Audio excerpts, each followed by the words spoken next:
Olá, bem-vindos a mais um podcast Bodybuilding e Fitness de A a Z. E é lógico, sempre trazendo a saúde em primeiro lugar. Hoje nossa entrevistada de honra é Sil Bonge, lá de Curitiba. A Sil é professora de educação física e especializada em psicomotricidade. É isso, Sil? Psicomotricidade empática. Muito legal. E, a Sil, ela trabalha muito também com crianças, né? E por que eu vim trazer essa temática hoje? Porque como nós trabalhamos com atletas e o esporte, a saúde em si, tudo começa de preferência desde criança, né? Seria a melhor assertividade sempre. Então, hoje contamos com a nossa amiga Sil Bonge, aqui no podcast Bodybuilding Fitness de A a Z, onde saberemos tudo do meio aquático, natação, psicomotricidade nesse meio aquático, e contamos então com a Sil para nos esclarecer e nos trazer todas essas informações. Então, Sil, como é que está? Você está em Curitiba, né, Sil? Estou em Curitiba, trabalho aqui em Curitiba em alguns condomínios no momento. Comecei a trabalhar em 95 como estagiária de natação e aí fui desenvolvendo. Ao longo do caminho, graças a Deus, conheci pessoas maravilhosas, assim, que me abriram muito, me ampliaram muitos pensamentos, né, e a forma de como trabalhar. Uma delas foi a Josiane Machado Bueno, que é a precursora, assim, da psicomotricidade aquática. Com ela foi toda a minha base, né. Depois de algum tempo que eu trabalhei com ela, eu comecei também a trabalhar na Gustavo Borges, onde eu consegui também trabalhar, desenvolver bastante a metodologia da natação em si, e conseguir juntar os dois, né, a natação e a psicomotricidade é maravilhoso, porque você trabalha de uma forma lúdica, trabalha o indivíduo na globalidade, né, como um todo, não só o movimento. Você trabalha o exercício como um facilitador, né? Você não tem ali só um indivíduo realizando o movimento. Você tem um indivíduo que tem sentimentos, que pensa, que passa por várias coisas, e criança não é diferente, né? É verdade, é verdade. Bom, Silvão, então você está completando 27 anos de profissão. 27, quase 30 anos aí. Veio uma pausa, acho que de uns 4 anos, mais ou menos. Quando eu fui aí para Floripa, eu morei, 7 anos em Floripa. Trabalhei com natação também, no Marcelo Amin e na Água de Canes. E daí depois fiquei alguns anos ali sem trabalhar na área por causa da loja, mas quando voltei a Curitiba, voltei para a profissão, para a água, porque a gente não consegue ficar longe do que ama fazer. Não tem jeito. Inclusive a tua loja, a loja que você e seu esposo vocês tinham aqui em Floripa era uma surf shop, né, no norte da ilha, isso, né? Isso. Legal. Sil, então nos conte mais. Você fez educação física pela PUC do Paraná, exato? Isso. Tá. E você entrou direto já nessa profissão, já atuando mais na parte aquática, e chegou a passar pela musculação, não, ou sempre com foco sempre na parte aquática mesmo? Então, quando eu entrei na faculdade, eu logo comecei a fazer estágio numa academia de natação. Fazia o aquecimento, na época ainda tinha aquecimento antes de entrar na piscina, fazia 15 minutos de aquecimento e 45 minutos de aula. Aí eu ficava estagiando e observando. E comecei, e sempre desde pequena eu nadei, desde os 7 anos de idade que eu nado, que eu faço natação. Então eu vi uma oportunidade bem grande de associar o que eu já amava fazer, né, com uma profissão. Mas nesse tempo da faculdade também eu trabalhei com recreação, trabalhei com musculação, trabalhei com fitness, parte de personal também, tenho alguma coisa de personal, mas o foco maior mesmo é a parte aquática, é o que brilha os olhos. Legal. E vamos lá, essa questão da psicomotricidade, né, no meio aquático e com crianças, eu acho que é muito interessante. Eu comecei a fazer natação muito cedo também. E, nossa, a questão da consciência corporal, a própria... agora esqueci. Mas o próprio controle do corpo era algo muito interessante, assim. E antigamente tinha bastante essa questão, tipo, tem asma, alguma coisa, vai pra natação, a criança tem que dar uma esticada, vai pra natação, o alongamento, né? Então era muito... Hoje em dia eu acho que não é tão forte assim, mas antigamente a natação era muito legal mesmo, assim, nossa, eu acho que quase todos os meus amigos faziam, eu fiz durante uns 8 anos natação também, direto, assim, e cheguei a participar de competição, era muito legal também. A minha base, na verdade, ela não veio da musculação, ela veio de outros esportes, né? E a natação foi um deles, assim. E me diz a questão da criança, né? Vamos começar pela base.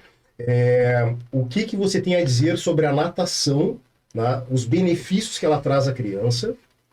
E já teve pessoas perguntando, mas o que é a motricidade no meio aquático infantil? O que ela traz de benefícios e tal? Então, se você puder entrar primeiro nisso, e depois nós vamos entrando em outras partes da sua profissão, tá? E explicando muito, porque eu acho que todo mundo já foi criança, lógico, mas hoje em dia todos nós quase temos filhos, e quem não tem vai acabar tendo, né? Então isso é muito importante. Eu gosto de falar assim, que eu trabalho com a natação, com a parte aquática, com a base na psicomotricidade aquática, né? Porque eu gosto de trabalhar, além de ensinar a criança ou o adulto a nadar, eu gosto de ensinar o amor à água, né? Estimular o amor à água, o amor à natação e ao esporte. Sim. Acho que não adianta nada só ensinar a nadar e não criar esse amor, esse vínculo com a água, né? Eu sou muito apaixonada pela água, eu gosto muito de passar essa paixão pela água. Então, a psicomotricidade, ela ajuda muito, como eu falei, vendo o indivíduo no todo, né? Então, a criança, por exemplo, ela vai ter uma aula mais lúdica, às vezes. Às vezes os pais olham e mas eles estão só brincando. Não estão só brincando, né? Porque dentro de uma brincadeira tem muitos fundamentos que a gente está trabalhando. Não é só a ludicidade, né? A gente está trabalhando ali o equilíbrio, o tônus, postura, a coordenação, esquema corporal, lateralidade, relaxamento, vai estar trabalhando percepções auditivas, percepções visuais, táteis e também questões relacionais da criança. Então, a comunicação, a afetividade, expressão, autonomia, principalmente. É muito engraçado, assim, quando as crianças começam a fazer a natação, os pais ficam juntos. Depois de um tempo, elas mesmas pedem para os pais, pode subir, pode ir lá para casa, depois você vem no final da aula, não precisa ficar aqui, vai embora. Porque a gente trabalha muito com a autonomia deles, eu trabalho muito com a autonomia deles. Durante uma aula, por exemplo, eu deixo eles escolherem uma atividade, eu falo, uma eles falam, uma eu falo, uma eu falo. Então, assim, eu trabalho muito a autonomia deles, né? E respeitar a individualidade de cada um também, o jeito que cada um trabalha. Às vezes tem uma dificuldade, perceber porquê da dificuldade. Às vezes não é nem no movimento, mas tem outras coisas por trás, né? Às vezes relacionais, às vezes dificuldades, né, de pensamento. Tem muita coisa por trás, né? O foco principal das crianças que vêm para a natação é fazer esporte. Muitas também vêm com a finalidade de saúde, né? E que a gente sabe que os benefícios são maravilhosos da natação, só tem a acrescentar para a vida da criança. Com certeza. Além de prevenir doenças respiratórias também, né? E dá uma super alongada, parece, né? Porque eu me lembro que na natação... né? É um esporte completo, né? Trabalha o corpo todo, não vai trabalhar só um determinado grupo, né? Vai trabalhar o indivíduo completamente, né?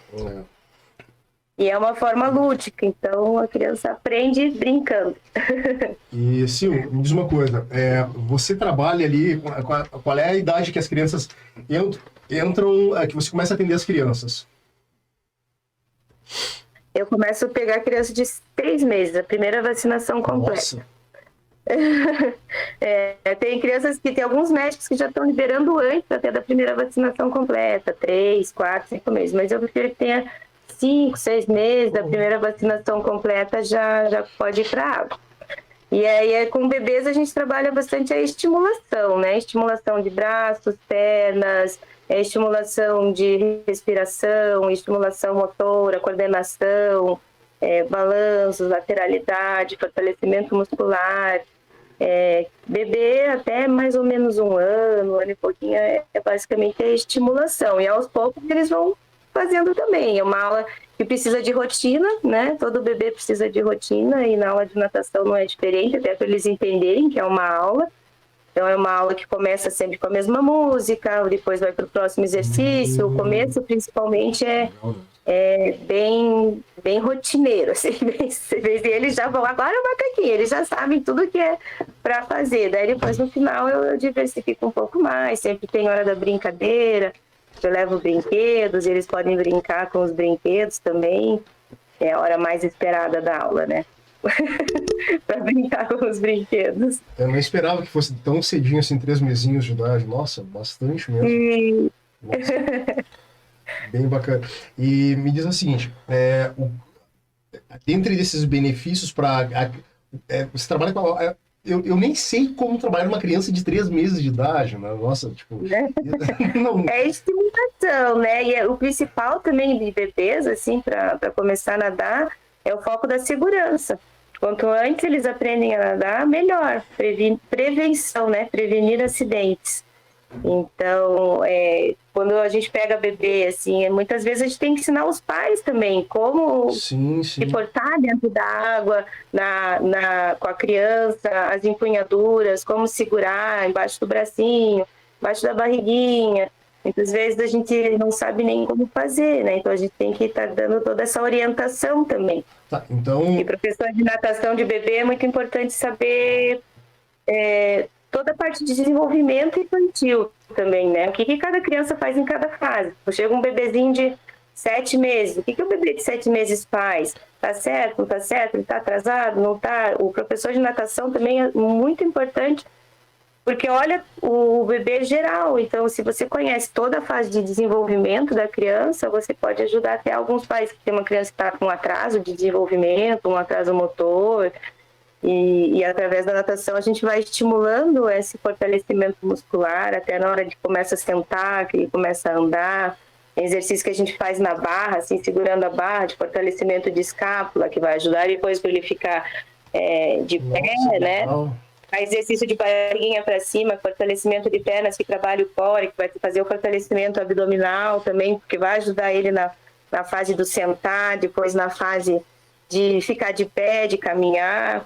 Estimula os saltos quando começa com 2 anos, a saltar também. Então é estimulação com bastante brincadeira, sendo bem lúdico, uma aula bem cantada. É dessa forma que eu trabalho. Tá, mas pelo que você falou, então, os pais, eles entram na água junto com os nenês, é isso? Entram até uns 2, 3 anos. Nas academias, normalmente, assim, de até 2 anos entram com os pais. Eu, hoje em dia, já não estou mais em academia, como eu estou só com personagens e em condomínio, né? Eu hoje em dia já deixo assim à vontade para ser um processo natural, sabe? Tipo, fez 2 anos, não pode mais o pai e a mãe dentro da água. Pode, eu tenho crianças que até 3, 4 anos o pai e a mãe estão entrando dentro da água. Para respeitar a individualidade mesmo de cada um. Tem crianças que se desapegam mais rápido e tem outras que precisam da presença dos pais na água, né? Então eu deixo assim bem à vontade. Então até mais ou menos 2, 3 anos eles acompanham ainda dentro da água. Aí depois eles ficam fora. Mas eu tenho casos também, situações de bebês de 1 ano que ficam só comigo. Os pais não entram na água e eles já se adaptaram comigo, então ficam só comigo também. Não tem necessidade, né, dos pais entrarem.